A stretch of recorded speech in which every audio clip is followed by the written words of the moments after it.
Hello दोस्तों, कभी आपने महसूस किया है कि आपकी खरीदी हुई डिवाइसेस शायद आपके खिलाफ साजिश कर रही हैं? ये सिर्फ आपके दिमाग का खेल नहीं है। आज हम इस परेशान कुन रुझान का जायजा लेंगे जहां मैन्युफैक्चरर हमारे लिए अपनी डिवाइसेस को मरम्मत और देखभाल करना मुश्किल बना रहे हैं। तो तैयार हो जाएं, क्योंकि हम आपको राइट टू रिपेयर की फाइट के बारे में बताएंगे। सबसे पहले हम सब जानते हैं कि टूटी हुई डिवाइसेस की परेशानी कितनी ज्यादा हो सकती है। आप एक फोन या लैपटॉप खरीदते हैं और तवक्को करते हैं कि मुकम्मल तौर पर आपका है, जिसे आप हस्बे मंशा इस्तेमाल करेंगे, लेकिन जब आपको मालूम है कि आपकी डिवाइस का मुकम्मल मालिक होना अब एक ख्वाब बन रहा है। ये मसला नया नहीं है। 1985 में निंटेंडो ने CIC चिप मुतारिफ कराई ताकि अनऑथोराइज्ड गेम कार्ट्रिजेस को NES कंसोल पर इस्तेमाल से रोका जा सके। ये एक बहुत बड़ा कदम था और आजकल टेक कंपनियों ने इसी रास्ते पे चलना शुरू कर दिया है। आज बहुत सारी डिवाइसेस ऑनलाइन सर्विसेज पर डिपेंडेंट हैं। कभी आपने ऐसी गेम्स खेलने की कोशिश की है जो सिर्फ ऑनलाइन दस्तयाब हैं? अगर सर्वर्स बंद हो जाएं तो इनके फीचर्स तक रसाई भी खत्म हो जाती है। अब बात करते हैं पार्ट्स रिपेयरिंग की, जो मरम्मत के लिए एक बहुत बड़ी रुकावट है। तस्वर करें आपके पास एक टूटा हुआ फोन है और आप एक रिप्लेसेबल पार्ट तलाश कर रहे हैं, लेकिन डिवाइस इसको एक्सेप्ट ही नहीं करती क्योंकि ये असल फोन से कंपेटिबल नहीं है। एप्पल तो इसको अगली सतह तक ले गया है कि जैसे iPhone 15, जहाँ एक ही मॉडल के हिस्से आपस में भी तब्दील नहीं हो सकते।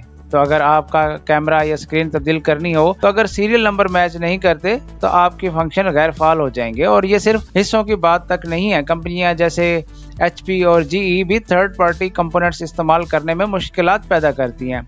आपको अपने डिवाइसेस को दोबारा चलाने के लिए बहुत सारी मुश्किलात का सामना करना पड़ता है। और यहाँ सबसे बड़ी बात, ये सब कुछ जानबूझकर किया जाता है। मरम्मत को मुश्किल बनाकर कंपनियां हमें नए डिवाइसेस खरीदने की तरफ धकेलती हैं। टिम कुक ने तो खुद कहा है कि जब सार्फिन अपने डिवाइसेस की मरम्मत कर सकते हैं तो वो नई खरीदने के इम्कान को कम कर देते हैं। और सॉफ्टवेयर अपडेट्स की तो बात ही ना करें। बहुत सारी अपडेट्स ऐसी महसूस होती हैं जैसे डाउनग्रेड्स हैं, फीचर्स को हटा देती हैं और सार्फिन को मायूस करती हैं। सब्सक्रिप्शन मॉडल्स के साथ ये लगता है कि हम किसी चीज के मालिक होने के बजाय सिर्फ एक्सेस के लिए अदायगी कर रहे हैं। लेकिन यह एक खुशखबरी है, एक तहरीक जोर पकड़ रही है। राइट टू रिपेयर तहरीक ने इस पर एतराज उठाया है और कवानीन के लिए मुहिम चलाई है जो हमें अपने डिवाइसेस की मरम्मत करने में आसानी फराहम करेगी। कैलिफोर्निया का राइट टू रिपेयर एक्ट एक शानदार मिसाल है और यूरोपीय यूनियन भी मरम्मत के काबिल डिजाइन के लिए इकदाम कर रही है। कुछ मुस्बत मिसालें भी हैं, जैसे फ्रेमवर्क लैपटॉप जो आसान DIY मरम्मत को फरोग देता है और ये साबित करता है कि मरम्मत के काबिल टेक्नोलॉजीज मुमकिन है और कंपनियों को नोट करना चाहिए। राइट टू रिपेयर हमारे लिए बहुत अहम है,